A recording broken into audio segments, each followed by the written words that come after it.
Ẹ káàbọ̀ sórí geography. Lónìí nǹkan tí mo fẹ́ sọ ni avoid the used phone ní Ìbàdàn. Mo bẹ̀ yín nítorí Ọlọ́run. Ẹ má bá wọn ra used phone, mi mọ nǹkan tí ó bá ṣẹlẹ̀. Ẹ káàbọ̀ sórí geography lẹ́ẹ̀kan sí. Ní week tá lò kọjá ẹ̀, oríṣiríṣi phone sọnù gan.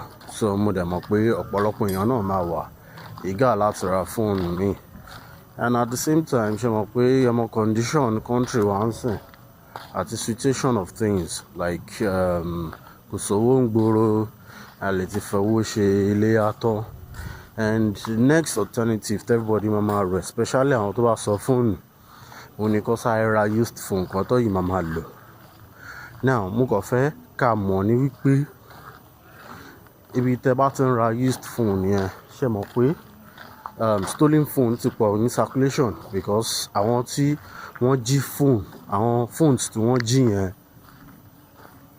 ó ti padà sí circulation, and òun náà ni wọ́n á máa tà síta again as used phone. And one very vital information tí mo fẹ́ ká mọ̀ ni pé some of those phones were stolen with gun. Ọ̀pọ̀lọpọ̀ àwọn phones yẹn ni wọ́n fi ìbọn gbà. So ẹ dẹ̀ mọ̀, Ọlọ́run ò ní jẹ́ ká wá ra irú phone yẹn, but tó bá ra phone tí wọ́n fi ìbọn gbà, tó bá jẹ́ pé wọ́n tún wá pààyàn, there's something called IME.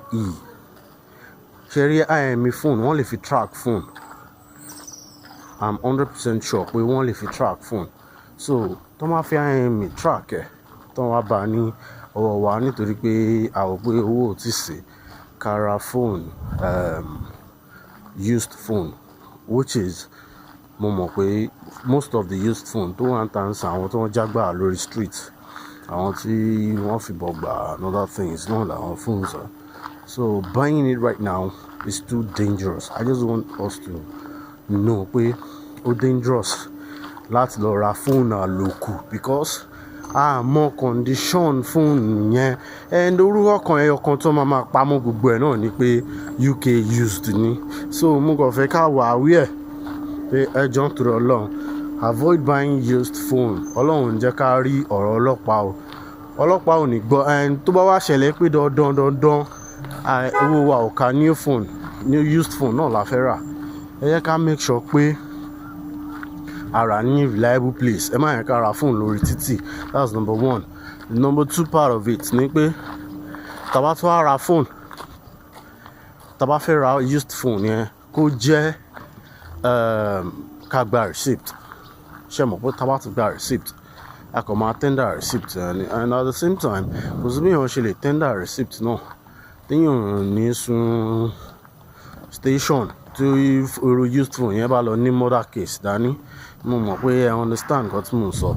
Pọ̀pọ̀ ṣinṣin ilé àṣẹ ń lọ, and mo dẹ̀ wọ̀ pé kí n kàn sáré drop video yìí pé ẹ jẹ́ ká avoid láti ra used phone lọ́wọ́ ẹ̀. Bóyá wàá sọ phone ni àbí wọ́n jàgbà àbí wọ́n fìbọn gbà lọ́wọ́ wa. Mo mọ̀ pé ọ̀pọ̀lọpọ̀ irú ẹ̀ ṣẹlẹ̀ 1 week to ilé àtàṣẹ ló tán.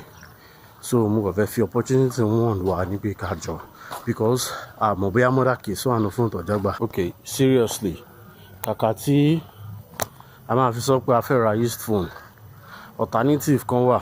In fact, èmi gangan fúnra mi, mo sọ phone mi nù, and mo dẹ̀ need àti ra phone mi. But instead tí màá fi ra used phone, especially lọ́wọ́ báyìí tí mo mọ condition nǹkan tó ń ṣẹlẹ̀, instead tí màá fi ra used phone, mo lọ ra phone tí mo pé máa san owó tó máa pọ̀ sí, but instrumental ni. Mi mọ̀, ẹ jẹ́ kí n explain. Mi nílé explain dáadáa kó má dàbí advertisement. Ilé ò kí n ṣe advertisement.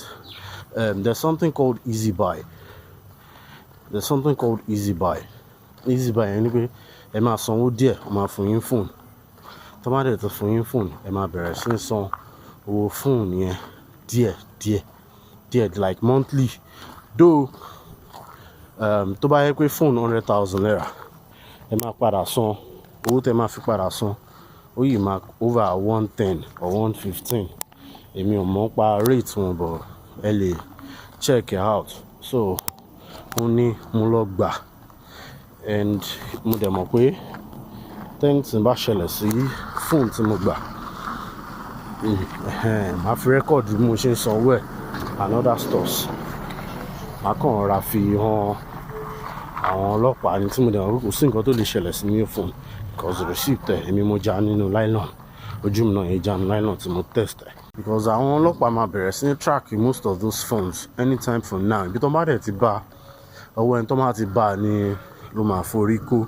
Èèyàn dẹ̀ mọ irú case tó bá fóònù yẹn dání because few days ago mo wà lórí Instagram, ìkan náà àwọn Ìbàdàn blogs yẹn kàn post pé èèyàn kan sọ fóònù and other things mi ní parapọ̀ ẹ̀ comment tó wà lábẹ́ pé àwọn sọ fóònù níjẹta, òun sọnù jẹrin, òun sọnù not sọnù, wọ́n gbà lọ́wọ́ ẹ̀.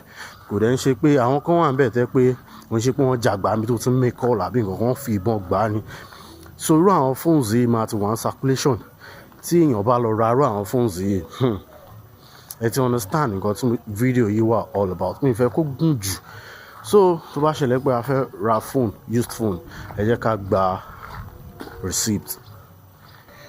Kò ní jù báyìí lọ lénìí. Ìyókù tún di lọ́la tó ti máa mú another exciting episode wá. Ǹjẹ́ kó tó dìgbà mí ẹ má gbàgbé láti like ara rẹ̀. Ó dàbọ̀.